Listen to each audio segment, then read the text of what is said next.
Well, welcome everyone to another recording of Two Geeks and a Marketing Podcast. We are back for more news, tech content, and wisdom for the world of marketing. Joining me, my co-host, a marketing speaker and consultant who spent his whole career helping his customers get their marketing simple but effective. He's the author of Cut Smarter Marketing Plans and the creator of the Roger Log video series. I give you Mr. Roger Edwards. No, thank you so much. And of course, my co-host is a digital marketing veteran. He's a speaker, trainer, and advisor with nearly 3 decades of experience who enjoys revealing visual storytelling techniques to help you build better online campaigns faster. I give you Monsieur Pascal Fintoni. Well, thank you, Roger. Thank you to you, a lovely audience, our viewers and listeners. This is episode 124, Roger.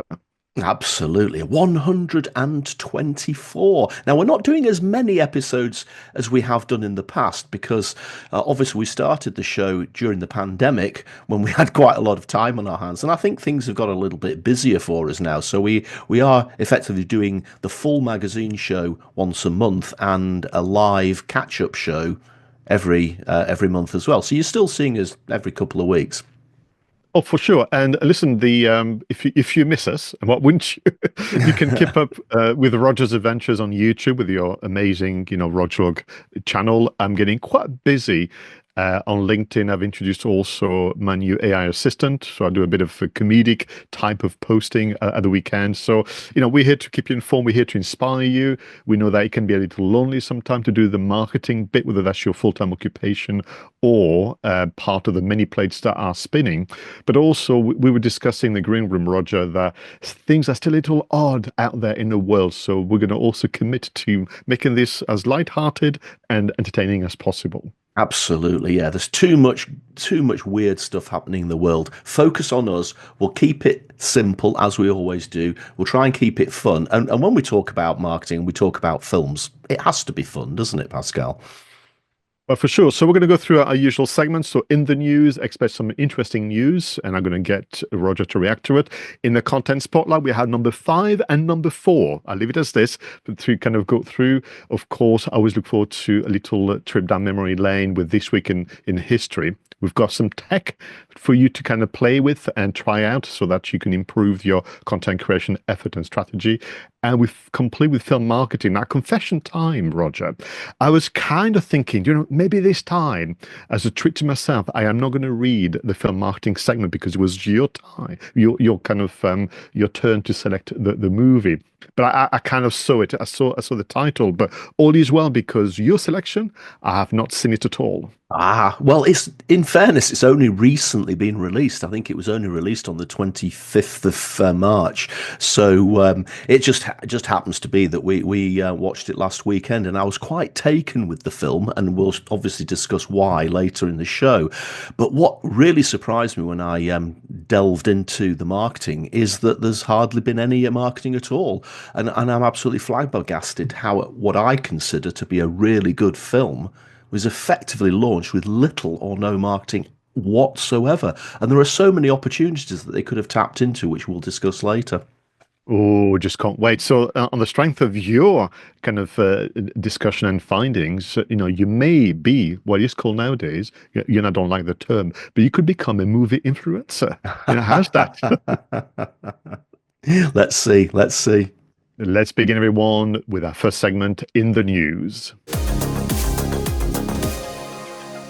LinkedIn recently reported that video watch time rose 36% year over year in 2024, while short-form video creation is growing at twice the rate of other post formats. Well, Shorts actually are now YouTube's fastest growing content format, driving over, listen to this, 70 billion daily views. Popular formats include tutorials, comedic skits, behind-the-scenes glimpses, trending challenges, and musical snippets. More than 3,500 marketers responding to Marketing Week's exclusive 2025 career and salary survey identify AI expertise as a major skills gap. Well, at Google Cloud's next 2025 conference, the tech giant shared new AI tools to simplify marketing customer experience, including Vertex AI, offering generative media models across video, image, speech, and music. Heineken has launched the Flipper, an AI-powered phone case that automatically flips your phone face down when the word cheers is uttered to you and your friends. Well, a Minecraft movie has claimed the biggest domestic opening weekend for a film based on a video game, according to ComScore, with, listen to this, $163 million in sales against a forecast of just $60 million.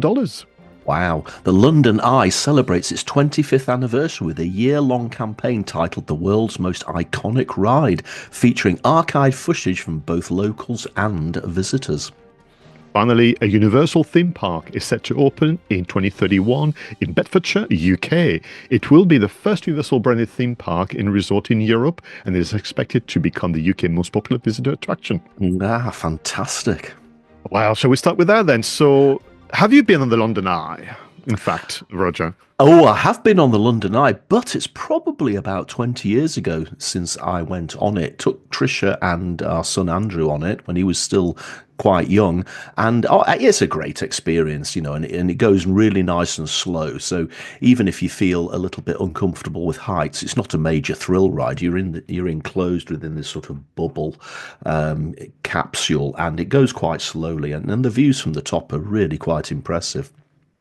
I was lucky enough to be invited to the opening or the opening week, if you will. I was working travel at the time in London, and one of the airlines and tour operator called Air Tours. Remember Air Tours? Oh, I do. Yes. Yes, I don't know. I did check whether they're still trading. I'm guessing they're not. But anyway, they had tickets for partners, suppliers, and you know, kind of star customers. So I went on one of the early kind of rides at night in the evening. There was an evening dinner. It was quite an experience. But I would have been challenged if someone said to me, "When was it open?" I didn't know it was 25 years. So what do you make of this idea of doing like this idea of nostalgia by asking people to submit their footage, you know, from mobile phones and video cameras back in the days from 25, 20 years ago and use that as part of the advertising campaign? I think, I don't know about you, but I do think there's a bit of a nostalgia thread running through quite a lot of things at the moment. And maybe it's going back to what we just said before about the world is just such a weird place at the moment. And maybe just people are finding comfort in nostalgia and thinking back to a time when things may be a little less weird. And marketing departments, marketing people are probably tapping into that feeling. So it's probably a good thing actually, because we've identified a trend and we're using it to help promote our products and services. Yeah, and I think that there will be something very sincere and honest about using someone else's footage. And you can imagine, you know, if it's a video, you have the cheers and the excitement of being on the ride for the very, very first time. But then let's talk about this big news. I mean, you and I absolutely love movies, and we make no apologies for including that marketing in the show. And it is on my kind of bucket list. You know, I drove past Universal Studios when I went to the US, but I didn't have time to visit it. And I'm like, ooh, a park just for us in the UK. I mean, this is huge, actually. I mean, the fact that it isn't going to open until 2031 tells you a lot of what you need to know about how much effort and money and time will go into this. But what you can do is you can have a look at a Universal theme park which has just opened in Orlando. It literally is I don't actually think it's officially open yet. It's going through its sort of customer testing. So they're letting people in and probably letting them in for free just to test out all the processes. But this theme park that they've just built in Orlando has taken a similar amount of time. And I'm quite interested in theme parks, as you know, having grown up in Blackpool. So I've been watching them build this thing in Orlando and, you know, turning a bit of swampland into this incredible sort of scape with all these different lands. And they've built this double racing roller coaster called Stardust Racers, which just looks absolutely insane. And there's a Donkey Kong ride, which you'll have to look for videos on it on YouTube, because what they've done is they've created, you know, Donkey Kong and the little man that used to run and you used to have to jump over barrels and stuff like that. And you used to hop into carts and everything and go down mine tracks. Well, they've created this illusion by having almost like a fake track. So as you leave the station, you've got this, fake track. And then you go around a corner and all of a sudden the track sort of splits and it looks as if somebody's dropped a rock on it. And you think you're going to go over the top because the track's no longer there. But of course, the clever thing is the ride actually runs, the rail that the ride runs at is actually lifted over to the side. So you're not actually running on the track. It's a very clever illusion. And if they build something like that in the UK, that would be incredible. But I think having seen them build the Orlando one, I just know how much effort and time and money will be spent and how incredible it'll be when it opens. And it'll be interesting to watch it over the course of the next 6 years as they build this thing. What's very interesting is if you look on the forums of various theme park enthusiasts, the debates that are already going on about which rides might be included and will there be a James Bond theme. Everybody thinks there's going to be a Back to the Future ride. Some people think there's going to be a Jurassic Park ride. Everybody's up in arms. Apparently they've already said there won't be a Harry Potter themed land, and everybody's saying this is ridiculous. You can't build a theme park in the UK without Harry Potter. Harry Potter is as British as it can be. Why do we not have Harry Potter? But the simple answer is there's a Harry Potter studio ride sort of thing going on literally about 40 miles away, and part of the deal that was made with that company was that they wouldn't build anything more Harry Potter within a 50-mile radius, apparently. So they literally can't because of contracts. But it's still 6 years ago, 6 years away. So we've got a lot of time to debate these things. No, but to your point, though, that means there's going to be 6 years worth of conversations and highs and lows and so on. And actually, if anyone from Comcast is listening or from Universal, Roger and I, we can free up a bit of time in our diary to give you some advice on, engagement of the UK audience and linking popular culture with the world of business. But I think for me, it's back to the times we're going through. The world is a very strange place, but also for me was also recognition about how the excellence in filmmaking when it comes to the UK. International filmmakers love to come to this country for the crew, for the cast, for the studios, and so on. And I just felt it was a form of validation because they've could have gone to the center of Europe and make it like strategically saying, well, what's the middle point so that most Europeans can come to that one. That could have been France, could have been Germany, could have been Spain, but they chose the UK, which I think is just excellent news. Let me go through the rest of the news swiftly, and we'll move on to our next segment. But your reaction, so LinkedIn videos and YouTube Shorts. So here's the thing. LinkedIn videos, as far as I can tell, they don't work as much as LinkedIn's official PR and press release would suggest. But, you'll tell me. And YouTube Shorts, I have a love-hate relationship with YouTube Shorts. I think the vast majority are utter rubbish or just complete rip-off someone else's content. But I get it. People do like snackable content. So your views on LinkedIn videos and YouTube Shorts?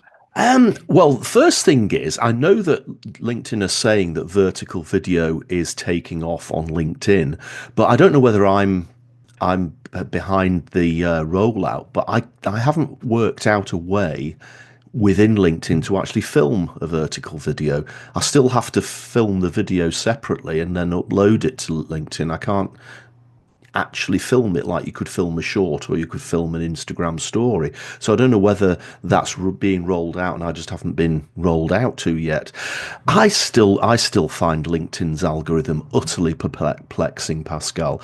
One of my financial services clients held one of their online events just last week, and we really went all in on LinkedIn in the run up to it, almost like every day for the 2-week period we were posting. We were doing a bit of video, we were doing some text only posts, we were doing picture posts. Some had links in, some didn't have links in, some had links in the comments. They say, oh, put it in the comments, that'll fool the algorithm and all of that.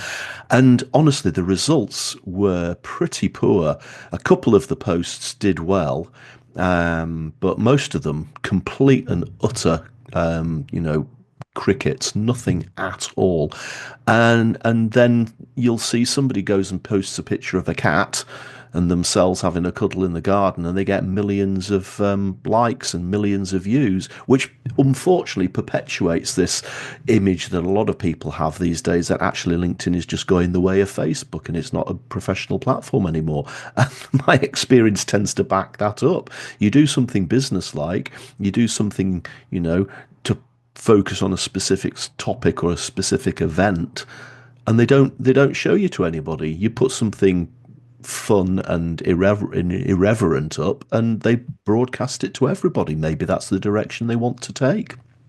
Yeah, it's very unclear, and I think also the LinkedIn released a series of videos, oddly, where I was proclaiming to help you understand how it works, and it wasn't very good at all. It was so superficial that you learn nothing whatsoever, and I think they're falling for the trap of populist, which is what all the other. So in a way, you can't blame them because all other platforms do that. From Yeah. Instagram to TikTok. What about YouTube Shorts? I mean, I've just declared, I kind of have a love-hate relationship. I get it, but I find the vast majority of the content produced, and showcased on YouTube Shorts kind of segments or section, whatever you want to call it, to be not particularly interesting or just, again, populist. Yeah, again, I sometimes post a short on YouTube. It'll usually be a snippet of one of my longer form videos. And again, the experience tends to be a little bit unpredictable. Again, sometimes they do really well and they bring in some subscribers and there's a link back to the full video. So yes, it works. But then other times you'll post something and it does absolutely nothing. And again, I just think that the algorithm, they say that there are certain things that the algorithm does, but I just don't know whether it follows the rules every single time. And I know that there are some people who do incredibly well with YouTube Shorts. I mean, it's quite interesting. I came across a guy the other day who has got something like 190,000 followers, subscribers on YouTube, which is absolutely remarkable.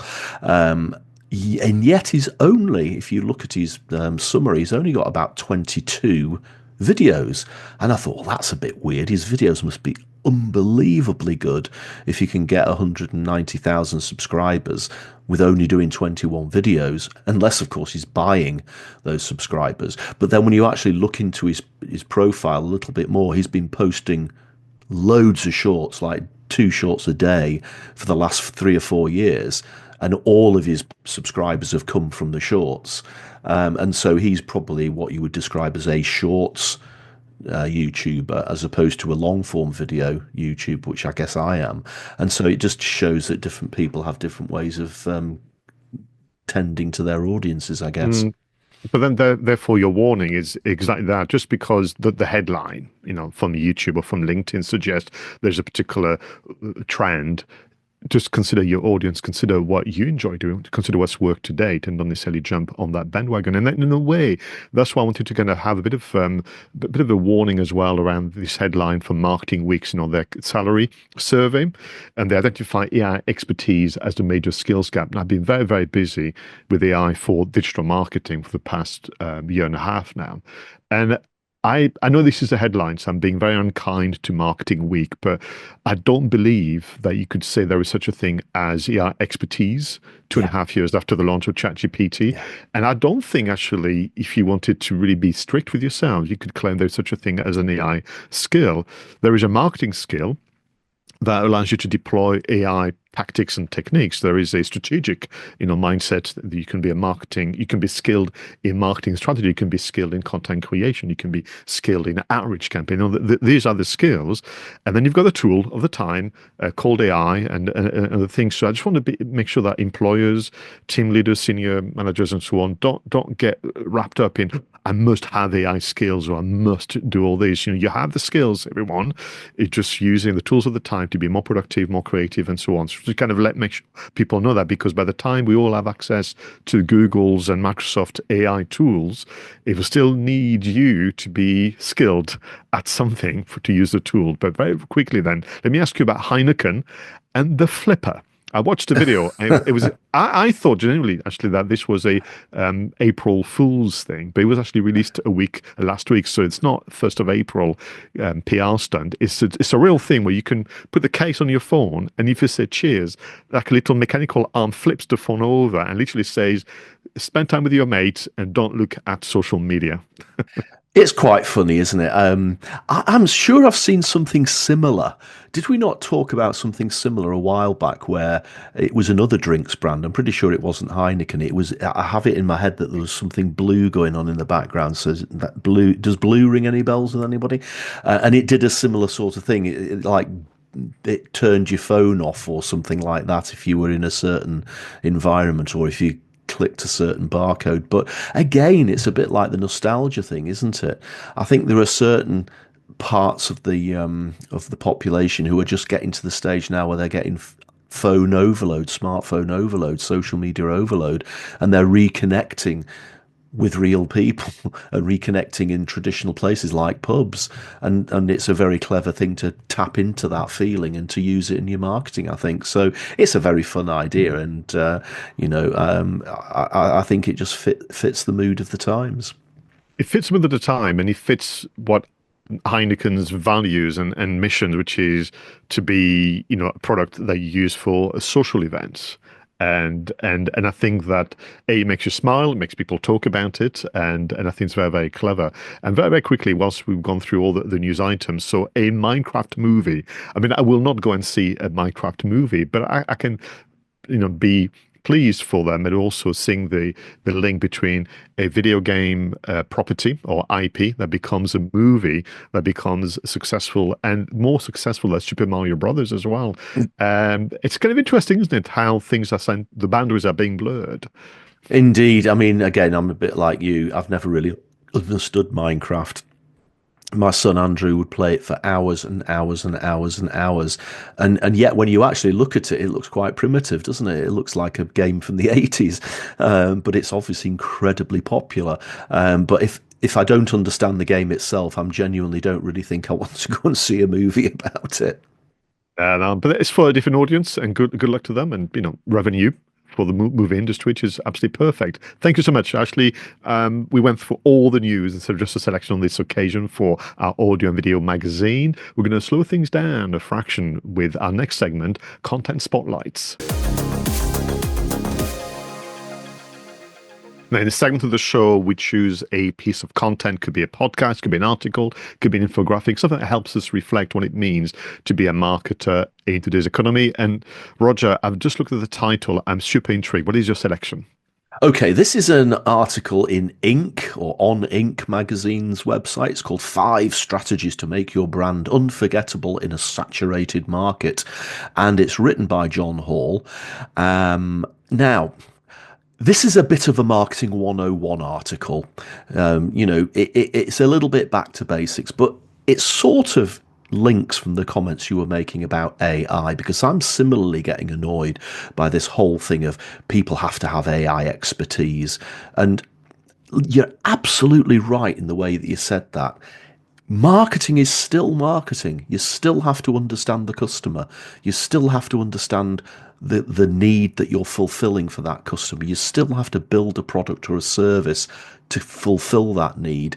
And then you need to start thinking about how much to charge for it, where it's going to be distributed, and how you're going to promote it. And we seem to be getting, once again, absolutely fixated with the promotional part of that, and the fact that AI can help you with the promotional part of that, and then you need to be an expert in this. And we've had the conversation before about AI slop and the fact that we're just churning out mediocre content, because what we're actually doing is we're using AI to cut costs rather than enhance our creativity. And I think if we follow your logic and actually use it as a tool, then your creativity can be enhanced by that. Find new ways to promote, find new ways to distribute, find new ways to build the products, as opposed to just trying to cut costs and try to make it mediocre. And this article sort of goes back to basics on trying to frame some of those things that you need to get nailed before you even start putting pen to paper or typing words onto screens or making briefs for agencies or whatever it is that you're going to do. So, I mean, again, I apologize for the simplicity and the basicness of this, but I think it's important sometimes to go back to it.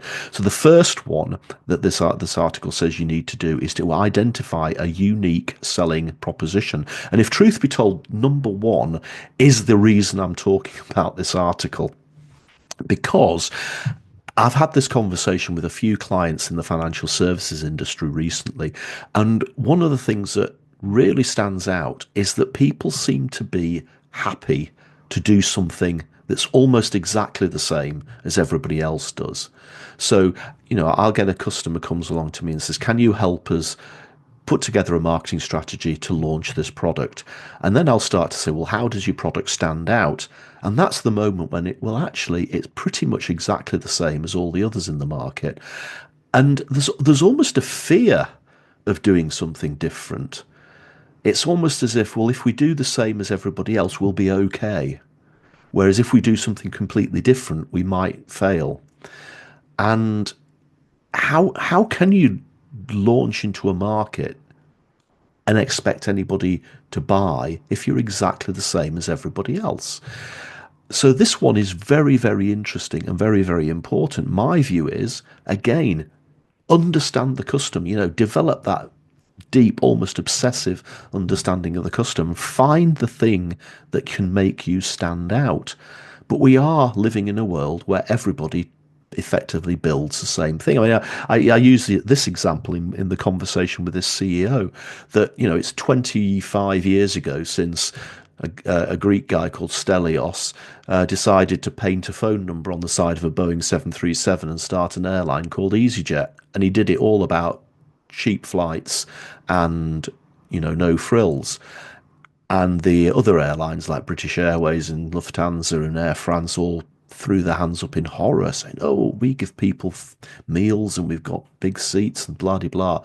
And of course, look at EasyJet now. It's huge, thousands of planes, and you've got all of the other airlines like Ryanair and Wizz and Buzz or whatever they're called have effectively modelled themselves on EasyJet. And any new airline that launches now is pretty much an EasyJet clone. They do the same thing. The only thing that differentiates them really is the colour of the planes. And there you have another example of a market where somebody once did something unique, but then everybody else almost like fell into line, fell into the same model. And I see that in all sorts of industries. So I would almost implore people not to be frightened of doing something different, because you could be Stelios and you could be 10, 15 years later, absolutely huge because you decided you would do something a little bit different that met a market need. So I did spend a little bit longer on that than I intended to. The second one, create a memorable brand identity. And I mean, that goes without saying, doesn't it? And we've got so many tools that we've already discussed about which can help us put together a good brand identity. And it doesn't have to be a multi-million-dollar exercise. And the article uses an example of a company called Dollar Shave Club, who did an extremely humorous and very memorable sort of launch campaign. And again, they did something a little bit different, because we all moan, us guys all moan about how expensive razor blades are. Well, Dollar Shave Club came along and changed the model completely and built a brand on top of that. And then they sold themselves to Unilever for about $1 billion. The next one is niche down. Again, I have conversations with people in the financial services industry, and I'll say to them, tell me about your target market. And they'll say something ridiculous like, well, people in the UK between the ages of 25 and 65. And I'm sitting there thinking, well, you mean everybody then? I mean, that's not niching down, is it? That's not identifying a target market. The problem is, if you try to appeal to everybody, you'll end up appealing to no one. So it's worth deciding that you will be a financial services company that only focuses on mortgages for people over the age of 40, or only focuses on life insurance for people over the age of 50, or only focuses on getting people under the age of 25 to take out pensions. I don't know what it is, but focus down and get your niche.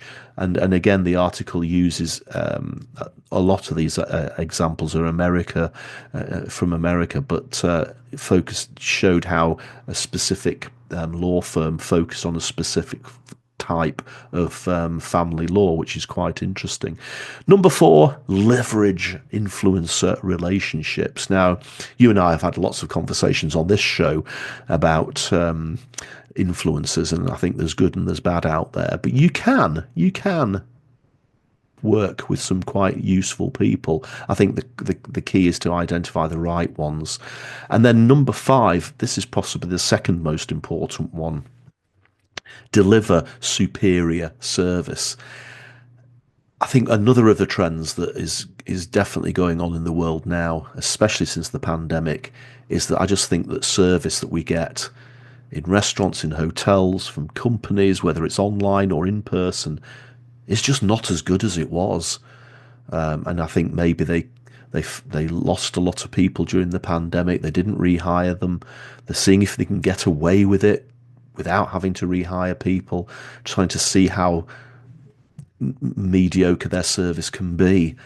So I still think that delivering superior service is still a way that you can stand out from other people now, because so many people are happy to deliver poor service. So, the unique selling proposition plus number 5, which is deliver superior service with a little bit of branding in between, could be the key to making yourself stand out. So there you go, Pascal, a little bit of marketing 101 for you today. I can never tire of marketing 101. As I was listening to you, smiling away, people can see on the video format. So why am I enjoying this so much? I'm enjoying it so much because it works. It's the foundational stuff that people would want to rush through. It's where they'll say, yeah, I've done some of it, but I've moved on something that is more exciting, and I get it, because a lot of what you're asking is reflection, is work done, slowly as well. I think that's part of the issue. What you're asking us to do is to slow things down to get to better results or better ideas and so on. But that superior customer service, I mean, the number of complaints people have now across all, form of purchases and B2B and B2C experiences, because the suspicion from customers is as follows: you're either using tech to cut corners, save costs, but also as a result of which I get a lesser service, or, which is unfortunate for you and I in terms of our chosen profession, you've used marketing to mask your lesser customer experience. So it'd be nice to actually come up with superior customer experience, and therefore have the messages that you need moving forward. So now, congratulations to you and John Hall for writing this. I can never tire of listening to that, because it's grounding. It's what you need to do over and over again. Absolutely right. So, Pascal, what have you got in the spotlight this week? Now, this will surprise you. Bear in mind our conversation in the previous segment about YouTube Shorts, but I've chosen a YouTube Short. Now, let me give you a context. A few weeks ago, I was asked to speak at TSI University and to deliver a lecture on AI and change management. And it was great, although I don't recommend it necessarily because you end up, Roger, talking to a room full of people, and you just sat there thinking, I've been working in marketing longer you've been alive, and that can be quite distressing. But listen, they were great, really captivating audience. And as case studies, we actually use the PR disaster that you selected some weeks ago, which is the Aberdeen group thing. And I went for, do you remember the KN car, which was in fact Kia, but people thought it was KN, and they looked online and there was like thousands of searching, where can I buy the KN car?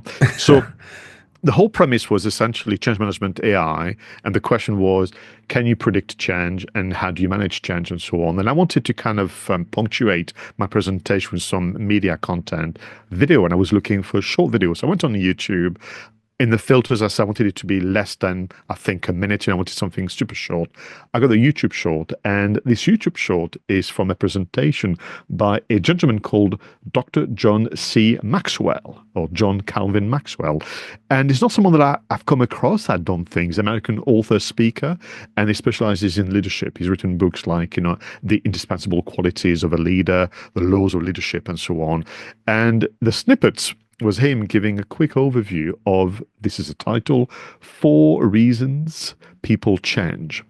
And it was 30 seconds, because YouTube Shorts are 30 seconds. It was a perfect way for me to explain the role of a leader, or by extension, the role of a consultant or a mentor, like you and I, in terms of change. And what Dr. Maxwell is suggesting, based on this vast experience now, is that people change, and I love this expression, in 4 different seasons. He didn't say reasons, like seasons, so there's different kind of stages in their lives. So I'm going to read out the 4 reasons or seasons people change, and I think you're going to find them to be so relatable to what you and I do, and by extension marketers, where you ask your colleagues and the market to perhaps adopt a new practice, a new product, or a new service.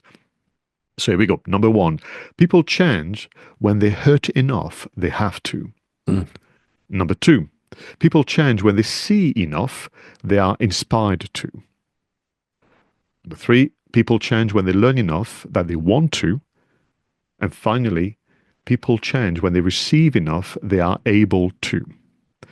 And as you listen to, he's very charismatic, very charming guy, and you listen to that, I thought, this is so clever. I love the simplicity of the language as well. There's no management speed, there's no mumbo jumbo, there's no kind of clever AI, bizarre leverage and unlock and enhance and all that stuff.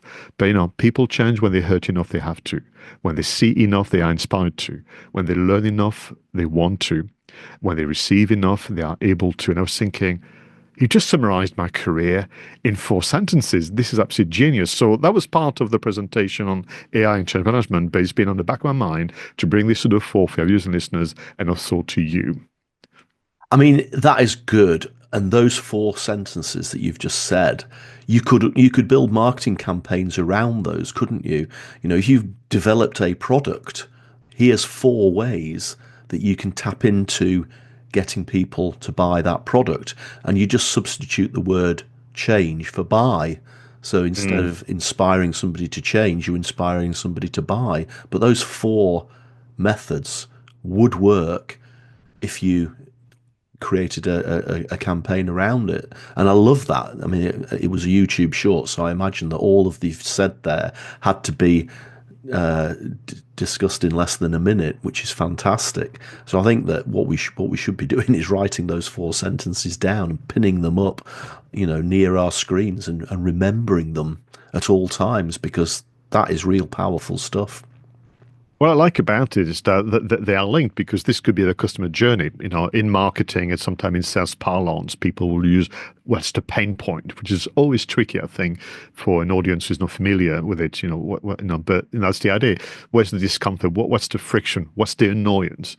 They've used this airline. Customer service is appalling, and they're looking for a change, but how do they know you're not like them? Because for me, one thing that we do in marketing and in sales, we make a promise that should someone choose us, in the future things will go well.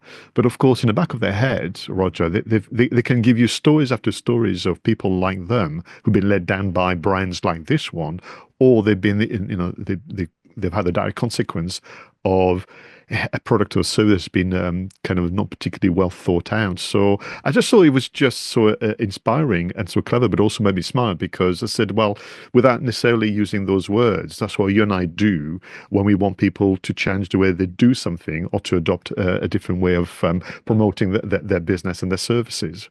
Absolutely. No, that is very powerful stuff. And again, going back to what we said earlier on about maybe we're not massive fans of YouTube shorts, but occasionally you come across one like this, which is so powerful. It sort of almost defines the format, doesn't it? Talking of our career and the way we do what we do, you and I like to look back to have a sense of direction. So let's move on to our next segment, This Week in History. In 1912, the British luxury liner Titanic sank en route to New York City after striking an iceberg during its maiden voyage, and unfortunately, 1,500 people died.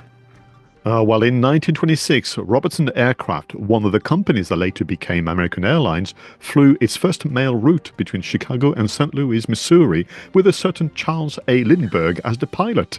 In 1970, the Apollo 13 command module finally enters Earth's atmosphere and splashes down. 4 days earlier, an oxygen tank had exploded, threatening the lives of the 3 astronauts, James Lovell, Fred Haise, and John L. Swigert. Oh, and in 1977, the first annual West Coast Computer Fair is held over 3 days in San Francisco. The event was attended by nearly 13,000 people who came to see the stars of the show, the Apple II, the Commodore PET, and the Radio Shack TRS-80. Did you not go to Belfast, one of the Rog vlogs, and is there a Titanic museum, or I've got this completely mixed up? No, you're absolutely right. I did go to Belfast, and there is a Titanic museum in Belfast. And of course, Belfast is where the Titanic was built. It was built by a company called Harland and Wolff. And Harland and Wolff, the company still exists, and they have these gigantic cranes on the docks in Belfast, which are absolutely iconic. They're incredible. But I mean, everybody knows the story of the Titanic. Tragic story of a luxury liner that struck an iceberg, and so many people died because they figured that the ship was so advanced that it would never sink. Therefore, they didn't put enough lifeboats on it in order to accommodate all the passengers, and that's why so many people lost their lives. And there's been loads of films made about this. One of the originals was called A Night to Remember. That was in the late 50s, early 60s. I think it was a black and white film. Very, very good film, in fact. Obviously, the famous Kate Winslet and Leonardo DiCaprio film from the late 90s, Titanic. That was an incredible film, and I still like to watch that from time to time. I just think the story of the Titanic is just so powerful. But the thing that I always say to people is that there were 2 other ships that were absolutely identical. They built three at once. Now, Titanic was technically the largest of the 3.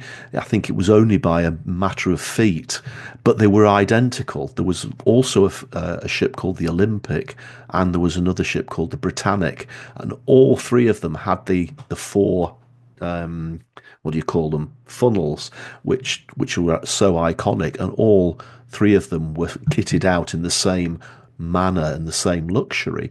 But of course, Titanic was the one that sank, and unfortunately, that is why it is notorious, and that is why we always talk about Titanic. Very few people talk about Olympic or Britannic, and it's very interesting to go away and actually look at the history of the other 2 ships and see what happened to them.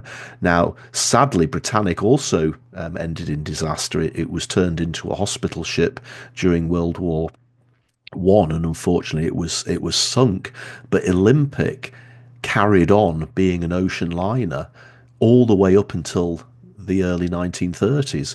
So it had a huge, very successful career, but you never hear about it because everybody talks about Titanic. What they did do, of course, is that after the Titanic disaster, they did refit Olympic with better internal bulkheads so that if a similar accident happened, it might not have gone down. And of course, they also kitted it out with the requisite number of lifeboats.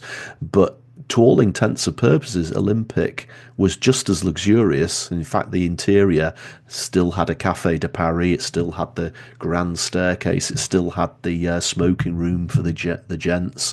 It still had the the promenade deck. So to all intents and purposes, Olympic was the same as Titanic. It's just that nobody's ever heard of it.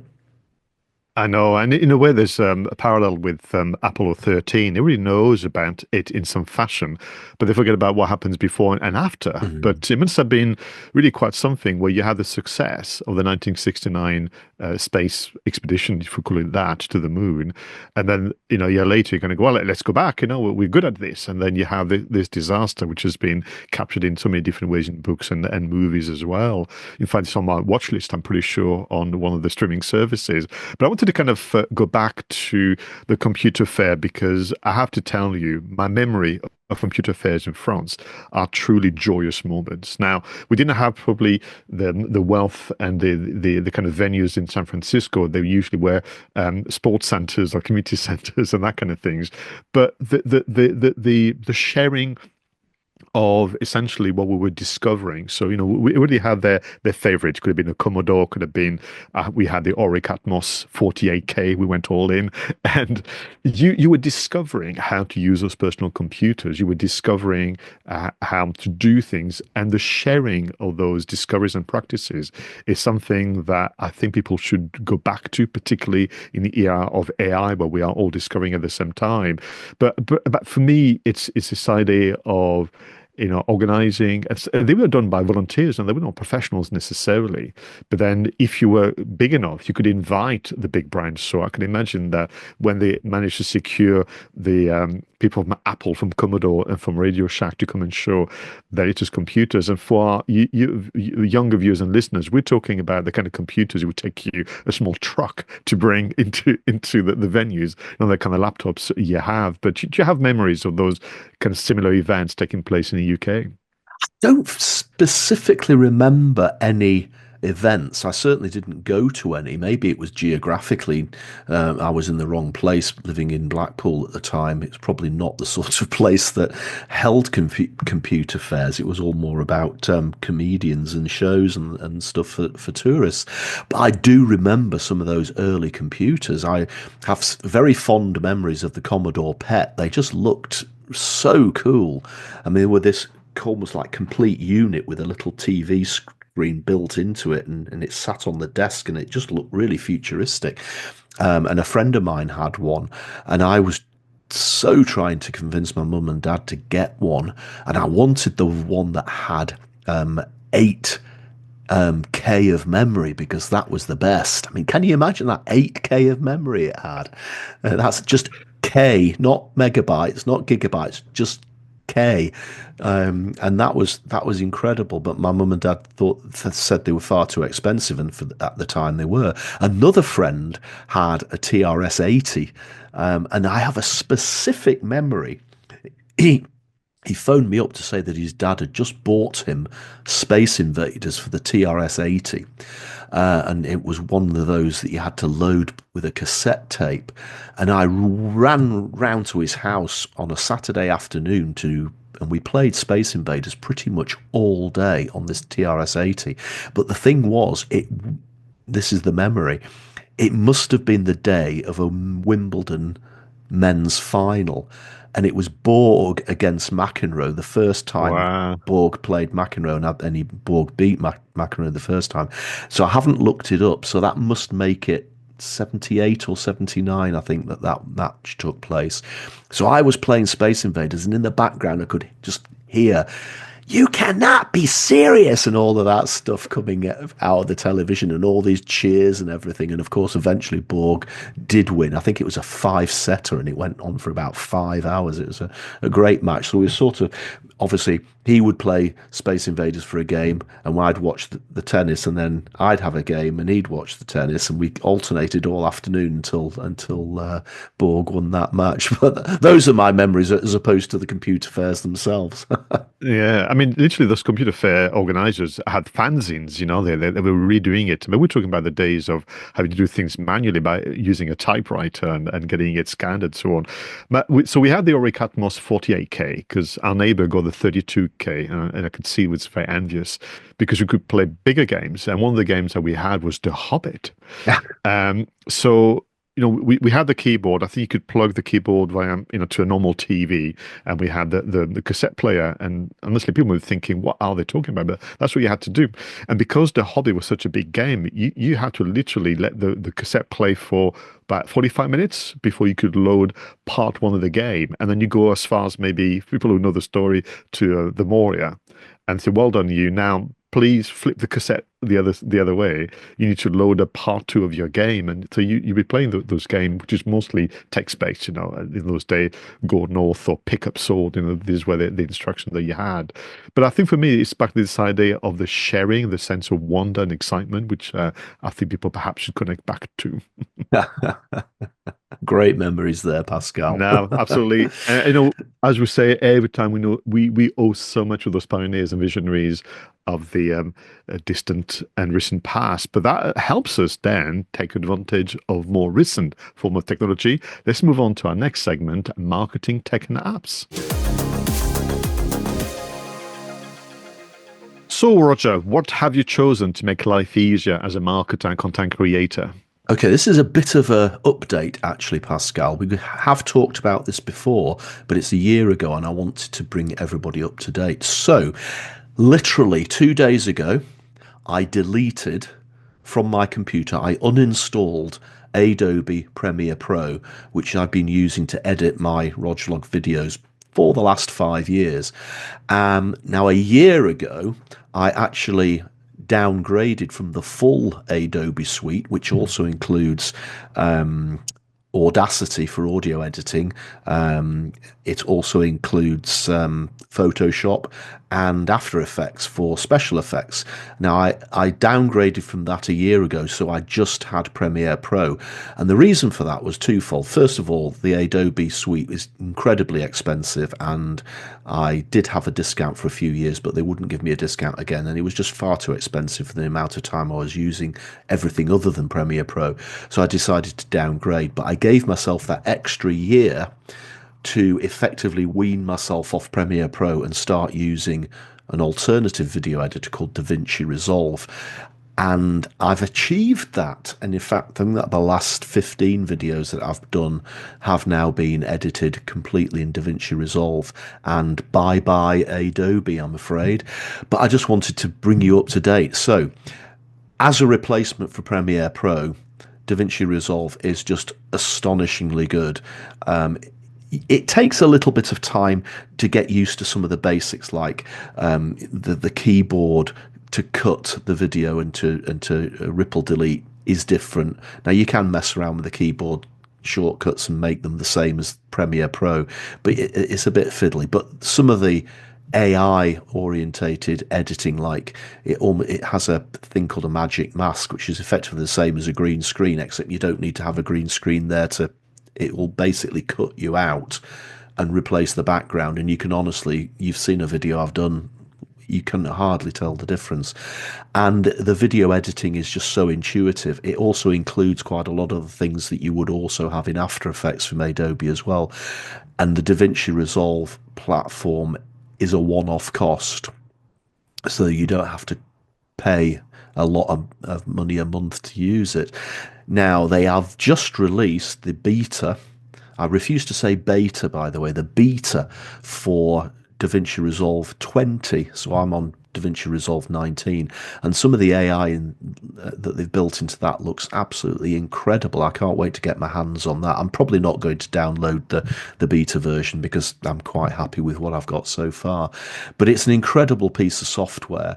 I imagine that eventually they will start charging for these updates. But if they charge a reasonable amount, I think I'll probably be happy. So DaVinci Resolve, I think, is much better than Premiere Pro. The color grading facilities within DaVinci Resolve are absolutely astonishing and so intuitive. I replaced Photoshop with an online thing called, now I originally said this a year ago on the show, I called it 𝗏𝗏𝗶𝗴, but I think it's actually 𝗏𝗏𝗏𝗏. So I apologize if I pronounced it wrong when we did this a year ago. But 𝗏𝗏𝗏𝗏 is effectively the same as Photoshop. I don't know how they get away with it, actually. It's so similar to Photoshop that you could almost say that they've just ripped it off totally. But it does all the same things as Photoshop. I can load a Photoshop file from as many years ago as I want, and it will just come straight up on the screen. I can edit it, it's fine, and I'm really happy with that.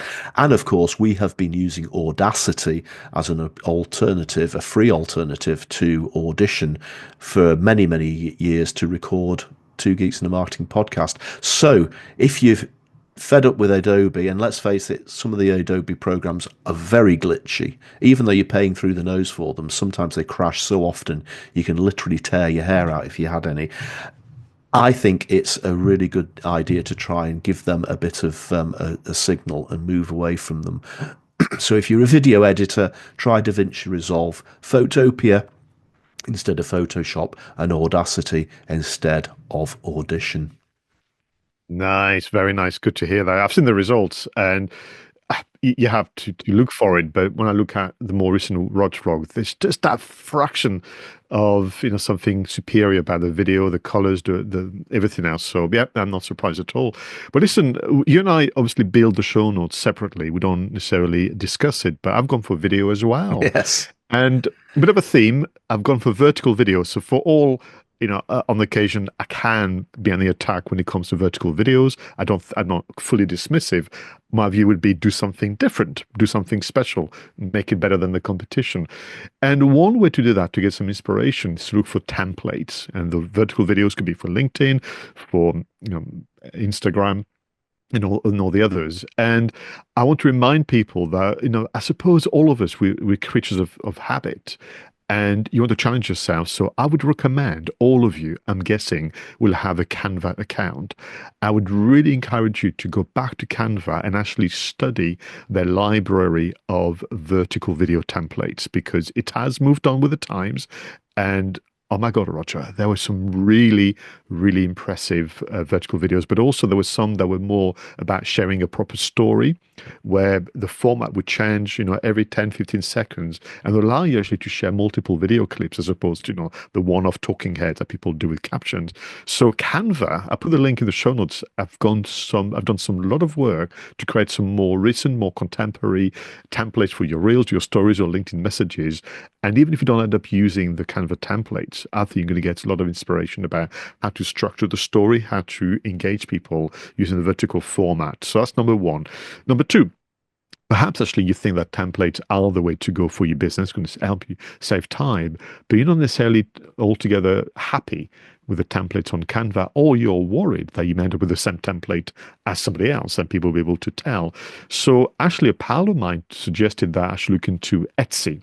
Now, Etsy is a platform that is known for makers, as it's called, where you buy a physical item. But actually, I didn't know this until it was brought to my attention. You can buy digital products, including Canva video templates. And in fact, if you were to contact the creator, I'm sure they could do something uniquely for the business. But as a surprising option for viewers and listeners, Etsy, known for physical items, you can go and look at the templates, and I think you'll be amazed, all of you. Some of those creators are very talented. It's not dissimilar to going on Fiverr or Envato, if you know those platforms. But for me, if you're going to go vertical, then do it well.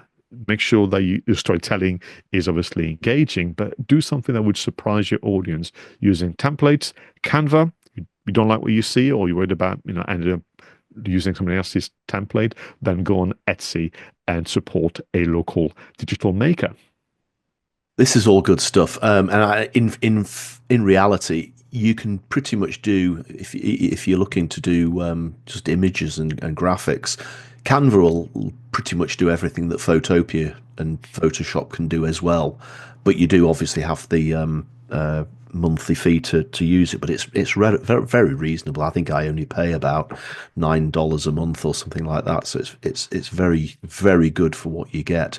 Never really tried out Etsy though, so I might give that a look, Pascal. Yeah, it'd be interesting. It'd be interesting if they have actually templates for the kind of things that you do as well. It'd be absolutely fascinating. So, no, thanks again for your selection, everyone. We have reached the last segment of the show. We like it. You know you like it too. Film marketing, just after this. Okay, so it was your selection. You went for Black Bag, released about a month ago, if that. And, well, tell you what, let's watch the trailer. Yeah. Where are you off to? Black Bag. Right. You asked how it works. To be with someone in this business, this is how. You each know what you know, and you know what you'll do, and you never discuss certain things again. her, I assume she watches me. I would do anything for you. Would you? Yes. If a situation presents itself, would you choose your marriage over everything else? My devotion to my marriage is my professional weakness. Love you. You got a breach. What did you do? One of our people stole something. Something extremely valuable. You cannot imagine the damage. Find the leak. How long do you think you'll need? Give me 2 weeks. Thousands of innocent people will die. Okay, 1 week. Who's the suspect? Your wife. I can feel when you're watching me. Sorry. I like it. When you can lie about everything, when you can deny everything, how do you tell the truth about anything? I need a satellite redirect, but this has to be unofficial. You are one naughty husband, George. You think this isn't normal? The way you're doing this, just so you know. What's on the menu? Fun and games.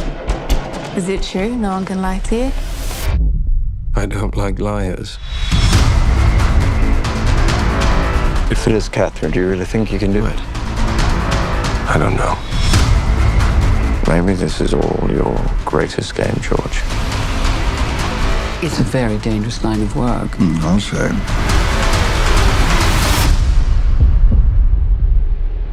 Would you kill for me, George? Would you?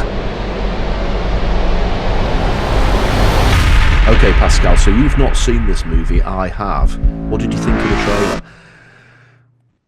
Hello. Superbly filmed, it would seem to me.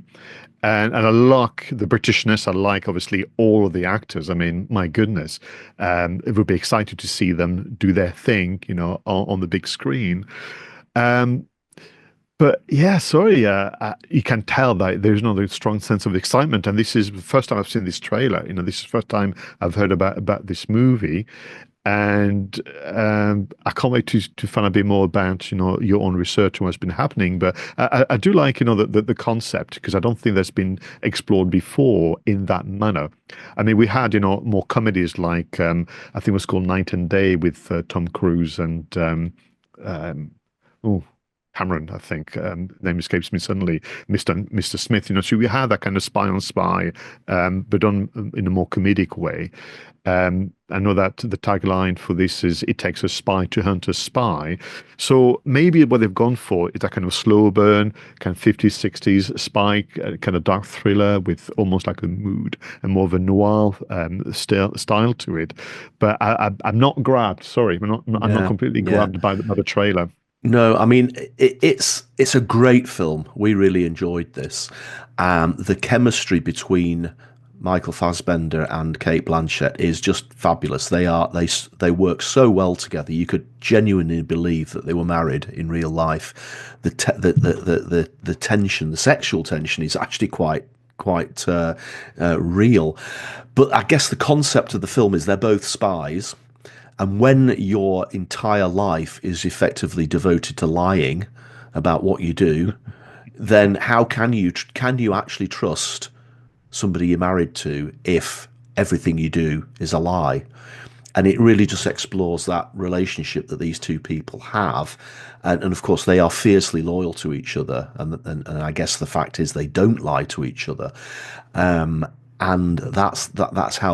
that's what the film explores, and then it gets really complicated when the company the organisation that they work for decides that there's a traitor, and they tell Michael Fassbender, "You need to find the traitor," and one of the suspects is his wife, and it sort of builds upon it from there. Now, as I said, the chemistry between Fassbender and Blanchett is incredible.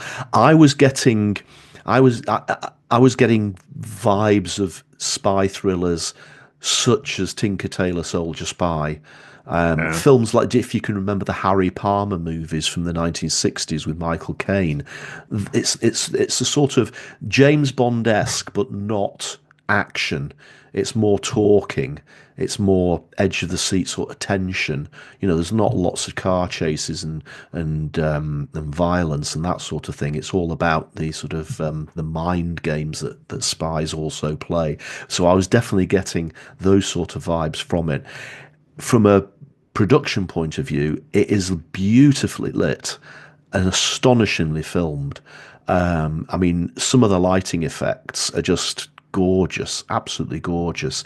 You would be so impressed with that. I mean, you probably love the film just for that, Pascal. Honestly, it is so well lit.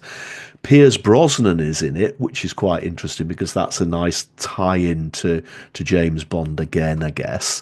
And he is just remarkably good. He's not in it much. He's only in about 4 or 5 scenes, but the scenes he's in, it's just incredible. I love it. I love it. So it's a really interesting film. And, you know, it takes a spy to hunt a spy. Espionage is deadly. Marriage can be deadly. A world of espionage, a marriage of spies. The setup is great. It's only 90 minutes long, so it's not one of these 2.5, 3 hour films that we seem to be getting these days. It's over with as soon as it needs to be. And it's very edge of the seat for those 90 minutes, and we loved it. But the fact is, as you've said, the trailer didn't really grab you. The trailer's not amazing, and there's been little or no marketing for this at all, and I just don't understand why. You know, the poster. If you look at the poster, we have got something again that could look like it comes out of the 50s or the 60s. Again, you know, Michael Fassbender with the glasses on is a very Ҳарри-Palmer type of vibe, and even the colours are sort of pastel shades, aren't they? It feels as if it's got that sort of 1960s spy feel about it. So, you know, I actually quite like the poster more than I like than the trailer, if truth be told. But it comes back to, why did they not do more with the marketing other than the trailer and the poster? There is a Twitter account. It has about 30 followers, and they've posted about 20 posts, and only those 30 followers will have seen it. So a complete waste of time there. And the only promotion that was done was a sort of panel interview with Cate Blanchett, Michael Fassbender, Naomi Harris, etc., talking about the film on the lawn on the premiere day, and that was it. Now, when I look at the cast, Pascal, you know, I'm thinking the opportunities here for trying to widen the audience were remarkable. I mean, not only have you got Cate Blanchett, who is a great actress, and she's been in loads of great films like Lord of the Rings, Elizabeth, etc. You know, she's really, really good. They could have tapped into her audience. You've got, I don't know how to pronounce this, Regé-Jean Page. He was the actor out of Bridgerton, and Bridgerton is massively, massively popular. Could they not have tied into his fan base somehow and say, Bridgerton becomes a spy, or, you know, wasn't there a film originally called Bridge of Spies? They could have called it Bridgerton of Spies or something like that. There was the tie-ins there could have been really good. The James Bond connection, we've already said, Pierce Brosnan, he's a spy. He was a spy in James Bond. Now he's a sort of boss of spies in this film. Naomi Harris is the current Miss Moneypenny in the official James Bond movies. Took me a while to spot that, actually, because she's got a completely different hairstyle. But yeah, why not play upon the fact that you've got 2 James Bond links here? It's a spy film. James Bond is a spy. Miss Moneypenny, do something around that. The opportunities were great. Tom Burke, who plays one of the characters, is in a very popular BBC TV series called Strike, Cormoran and Strike, with Holiday Granger as his partner, the Will They Won't Me detective agency. The tie into that could have been made, and yet they've chosen almost to do nothing. Maybe they didn't think the film was worth the effort. I don't know. I enjoyed the film a lot. Maybe the title of the film could have been better. Black Bag doesn't really. Somebody on one review said it makes it sound like it's a film about refuse collection, which I thought was quite funny. But maybe they should have called it something a bit exciting. Well, let me than ask you Black about this Bag. then. Is it an important item? Is the black bag something important in the storyline as such? Yes, it's a good I know question. you don't want to give any spoilers, but Yeah, effectively, because the husband and wife, Michael Fassbender, Kate Blanchett, they're both spies, so they can't talk to each other about what they do day in, day out, because then they're also lying and covering things up. So if they're having a conversation and he says, what are you going to Paris for? She'll just say, sorry, that's in the black bag. So what they do to each other as husband and wife is, if they stray into territory that they're not allowed to talk about because of their job, they just say that's in the black bag, and they just say, okay, fine, move on. So yeah, maybe not the best title for a film, but I'm just shocked by the lack of marketing for this, when the opportunities, to me, with the actual cast, would have given them the opportunity to talk a lot about bringing those other audiences in. What is interesting is, I mean, you and I, if we exclude the interviews we've done and a couple of recaps, we've reviewed now, I would say 120 film marketing campaigns. So we have ideas. I mean, I'm not suggesting for a moment that they didn't. So either time was against them, literally the turnaround between completing the filming, post-production, and then releasing the movie was so incredibly short. But then I'm talking myself out of this one because, well, just plan ahead. I mean, it's not hard, Yeah. during their campaign. But you and I've praised, for example, the character posters, the kind of vignettes that you could see on social media. So I look at the main poster, and we've got essentially seven characters. They must be important. They are on the poster. So can you single them out and do things like character posters? Or the best one to date around characters was always the Lord of the Rings TV series, where they did also 30-second snippets on the different characters and so on. So I think they're just the characters themselves, and then you have the actors themselves and the track record. Not to mention, of course, this being directed by Steven Soderbergh and written by David Coep. They're not like small names in the movie industry. She could have played on the crew as well as the cast. So I can sense your frustration. I will say, for my part, I'm not going to be as kind as you've been about the poster, because the more I look at it, the more I realize, it feels a bit crowded. It feels a little like work in progress. And please, people from Focus Internationals, ring me and give me a hard time if I've got this completely wrong. Because if they wanted to play to the 60s vibe, because a trailer, like you said, just a trailer, I want to watch this film anyway because it's superbly shot.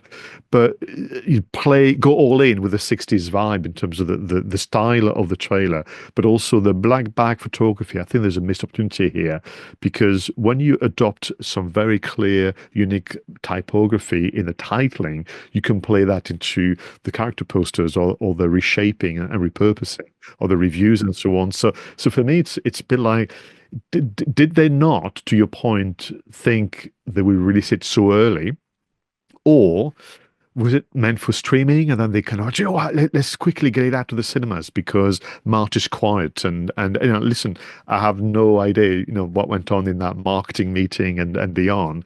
But we can only kind of guess. Yeah, absolutely. And maybe they'll do something better for the DVD and Blu-ray, which is imminently coming. I think that's Tuesday the 13th of May. It's coming out, and there's going to be a collector's edition.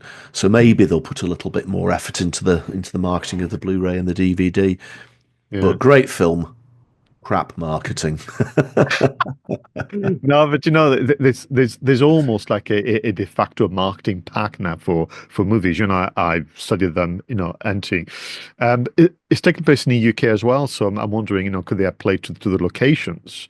I mean, the one that we absolutely love, is the movie Ashley with Michael Fassbender again. Do you remember when they did Alien Prometheus, and there was just so much happening online? There was a treasure hunt. There was all sorts, going on. So I think, to your point, I can just imagine what it must be like to have enjoyed the movie as thoroughly as you have. Then, proportionate to it, it's almost like the filmmakers themselves didn't want to have that joyous moment of a clever, engaging marketing campaign. Exactly. I mean, was there anything else that came to mind in terms of what they could have done? I mean, I agree with you. I think the potential for the character studies was huge. Each of them has a specific role in the film. Naomi Harris is like the HR person. She has a scene where she does an interrogation, which is good. Regé Jean Page is more of the assassin. Michael Fassbender is the sort of the Harry Palmer analytical type of person. So you could have done so much with the character studies. So that's what I would have done. Character studies backed up by identifying the very famous shows that these actors have been in. We've already mentioned Strike, James Bond, Bridgerton, etc., and just used the sort of crossover to try and get some of those other audiences to come and look at the film. Yeah, it's going to go into that group of amazing movie missed in our marketing campaign. Do you remember when we reviewed Dredd? That kind of. I'm going to say 2012. I don't remember the year perfectly, but it's an amazing movie, absolutely amazing movie in Karl Urban. But again, I felt, oh God, that marketing was just completely missed it. Yeah, absolutely. Well, I'm convinced anyway. I shall be watching Black Bag. Thank you very much for choosing that. Really, really, really helpful. Everyone, this is the end of today's episode. Thank you so much for watching and listening. And please, as we always ask you, do subscribe, let others know, leave your comment in usual places. Until the next time, make sure you go out there and make sure your marketing is done right. I was Pascal Fintoni, and it was 𝗪𝗲𝗀𝗏.